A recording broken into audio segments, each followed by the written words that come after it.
3 tentang struktur dan fungsi alat tubuh tumbuhan. Tapi sebelumnya, apa kabar semuanya? Mudah-mudahan tetap sehat dan terus semangat untuk belajar dari rumah ya. Dan pastinya berdoa terus semoga corona berlalu dan kita bisa masuk sekolah lagi. Oke? Nah, kita akan belajar tentang akar. Apa sih fungsi akar? Ya, akar itu fungsinya untuk memperkuat berdirinya tumbuhan, menyerap air dan zat makanan, menyimpan cadangan makanan, dan membantu pernapasan tumbuhan. Karena ada akar gantung ya, nah dia bisa membantu pernapasan tumbuhan. Nah, ini akar.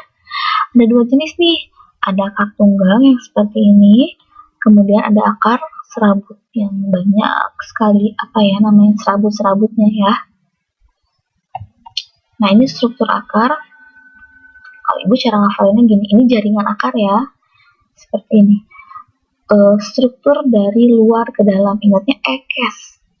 Dari luar, kes. Jadi epidermis, ini lapisan yang paling luar, epidermis. Kemudian lapisan yang kedua di sini ada korteks. Yang ketiga ini adalah lapisan endodermis, ini. Kemudian ada stele atau silinder pusat. Nah, di dalam stele ini ada 2 jaringan, ada xilem dan floem.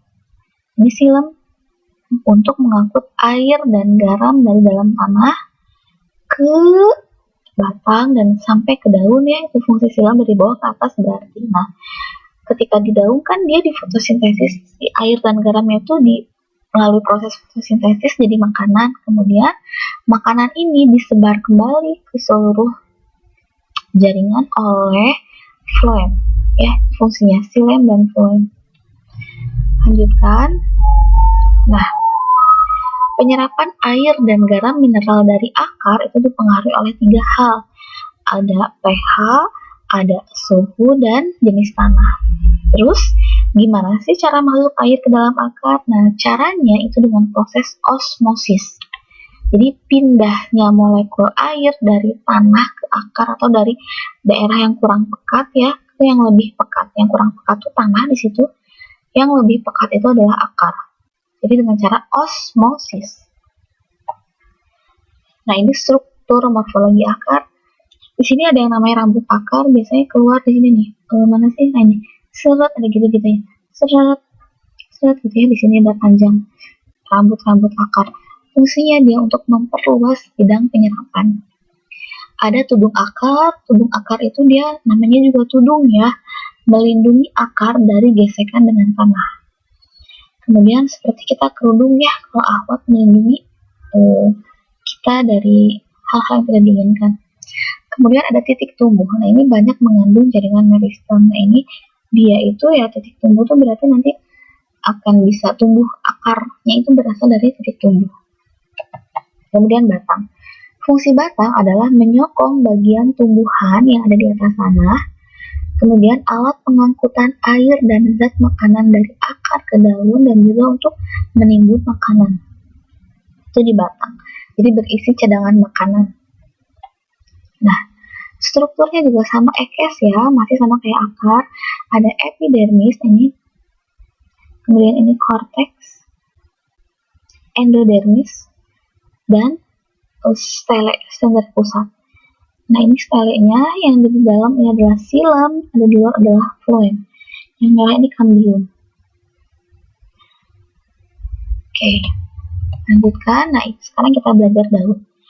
Fungsi daun adalah tempat fotosintesis, alat perkembangbiakan, dan tempat pertukaran gas dan uap air. Karena di daun ada yang namanya stomata ya, atau mulut daun. Nah, di sini tempat pertukaran gas dan uap air. Ini gambar daun. Perhatikan ya, yang di atas ini adalah sebetulnya lapisan lilin ya, tapi tidak semua daun punya. Ada juga daun yang lapisan lilinnya sangat tebal, ada. Fungsi lapisan daun itu adalah untuk mengurangi penguapan. Nah, ini ada epidermis. Ini epidermis atas, ini ada epidermis bawah. Nah, di bawah ini ada lubang atau mulut daun, itu namanya stomata. Ini di sini ada namanya jaringan pagar atau jaringan palisade. Ini ada jaringan spons. Nah, di sini ada xilem dan floem. Oke. Sekarang bunga. Apa fungsi bunga? Bunga itu fungsinya untuk alat reproduksi. Ini bagian-bagian bunga ya, silahkan dipelajari. Ada tangkai, dasar, ini bakal biji, bakal buah, tangkai putih, kepala sari, ini benang sari, mahkota, dan kelopak. Nah, benang sari ini dia berperilaku sebagai alat kelamin jantan, sedangkan putih ini berperilaku sebagai alat kelamin betina. Nah, bunga itu dibedakan menjadi dua ya, berdasarkan alat reproduksinya. Ada bunga sempurna dan bunga tidak sempurna. Bunga sempurna itu berarti dalam satu bunga dia punya benang sari dan putih. Kalau tidak sempurna berarti dia hanya punya salah satunya. Berdasarkan kelengkapan bunga, bunga lengkap dan tidak lengkap. Kalau bunga lengkap berarti tadi ini memiliki semua bagian-bagian ini. Sedangkan bunga tidak lengkap berarti ada yang tidak dimiliki salah satu atau salah dua bagiannya. Ya. Ini proses penyerbukan. Pertama terjadi penyerbukan berarti jatuhnya serbuk sari ke kepala putih. Kemudian di sini ada pembuahan, bertemunya sel ovum dengan sel sperma. Nah, kemudian berkembang menjadi buah dan biji.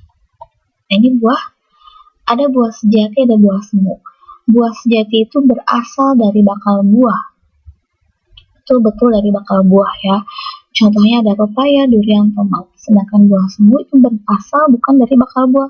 Contohnya ini nih, kemudian di jambu monyet. Dia itu buahnya itu, ini ya buahnya berasal dari tangkai daun. Kemudian nanas, buahnya berasal dari bakal buah dan daun kelopak. Apel, buahnya berasal dari dasar bunga. Gitu ya. Nah, ini bagian-bagian buah pasti tahu dong. Ada biji, daging, dan kulit. Kulitnya nanti terbagi nih jadi 3. Ada epicarp, lapisan yang paling keras. Ada mesocarp, lapisan tengah dan berdaging. Ada endocarp, lapisan yang paling dalam. Sekarang biji. Fungsi biji adalah alat perkembangbiakan utama. Bagian-bagiannya pasti ada kulit. Kemudian ada endosperma. Endosperma itu berisi cadangan makanan dan di dalamnya ada embrio. Embrio itu disebutnya asal tanaman yang baru ya. Nah, sekarang kita membahas tanaman monokotil dan dikotil. Ingat monokotil, ingat 3S. Ini S. S yang pertama adalah keping bijinya 1. Tulang daunnya sejajar, akarnya serabut. 3S. Jumlah mahkotanya kelipatan 3. Bisa 3, bisa 6, bisa 9. Dan tidak memiliki kambium. Dikotil kebalikannya. Jadi ini hafalin 3S aja ya, berarti dikotil itu kebalikannya. Keping bijinya 2, tulangnya menyirip, akarnya tunggang, jumlah mahkotanya 2 atau 5, dan dia memiliki kambium. Nah, ini ya pengangkutan. Biasanya pengangkutan itu ada di jaringan atau pada tumbuhan berpembuluh. Tadi jaringan itu ada 2 ya, pengangkutnya ada xilem dan floem. Ingat-ingat fungsinya. Xilem untuk mengangkut air dan garam mineral dari dalam tanah, floem untuk mengangkut hasil fotosintesis. Perpindahan zat ada 2 nih, ada osmosis dan difusi. Osmosis itu tadi contohnya perpindahan air dari dalam tanah ke akar ya. Kemudian ada difusi, ini perpindahan gas biasanya, ini ketika di daun tuh penyerapan gas ke dalam mulut daun, itu difusi. Nah, ini jenis pengangkutan ada ekstravasikuler, ada intravasikuler. Kalau ekstravasikuler itu terjadi di luar xilem dan floem. Kalau intravasikuler terjadi di dalam xilem dan floem. Nah, kalau di luar xilem floem berarti di mana nih? Ada di dalam rongga sel atau di dalam sitoplasma, ya. Ini sekarang, gimana sih air dari bawah akar itu bisa masuk ke daun, jadi ke atas ya? Nah, ini ada faktornya. Yang pertama ada tekanan akar, ada kapilaritas batang, dan daya isap daun. Nah, sekarang tumbuhan juga bernafas ya, alatnya ada stomata yang ada di daun, lentisel ada di batang, dan bulu akar ada di dalam akar. Nah, tumbuhan juga dia mengalami pengeluaran. Apa yang dikeluarkan?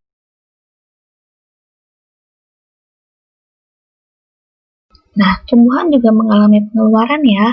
Apa yang dikeluarkan? Yang dikeluarkan adalah gas oksigen, hasil dari fotosintesis, gas karbon dioksida hasil dari pernafasan, dan gas uap air hasil dari penguapan. Nah, faktor yang mempengaruhi laju penguapan ada faktor dalam dan faktor luar. Jadi tergantung dari jumlah dan daun, semakin banyak daun berarti semakin banyak ya penguapannya. Jumlah stomata dan lapisan lilin. Faktor luarnya ada kecepatan suhu, kelembapan, suhu dan intensitas cahaya. Ini ada kelompok tumbuhan, ada xerophyt, tumbuhan yang hidup di tempat yang kering. Contohnya kaktus, ada hygrofyt, tumbuhan yang hidup di tempat yang lembab. Contohnya lumut.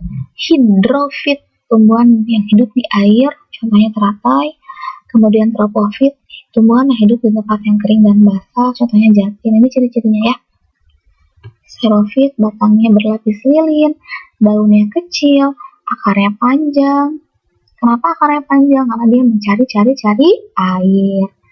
Hygrofyt, daunnya tipis dan lebar.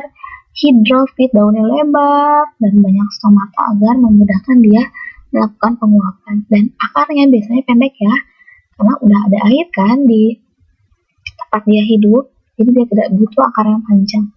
Tropofyt, ini cirinya menggugurkan daun di musim kemarau untuk mengurangi proses penguapan. Oke, terima kasih anak-anak untuk perhatiannya, semoga dimengerti. Assalamualaikum warahmatullahi wabarakatuh.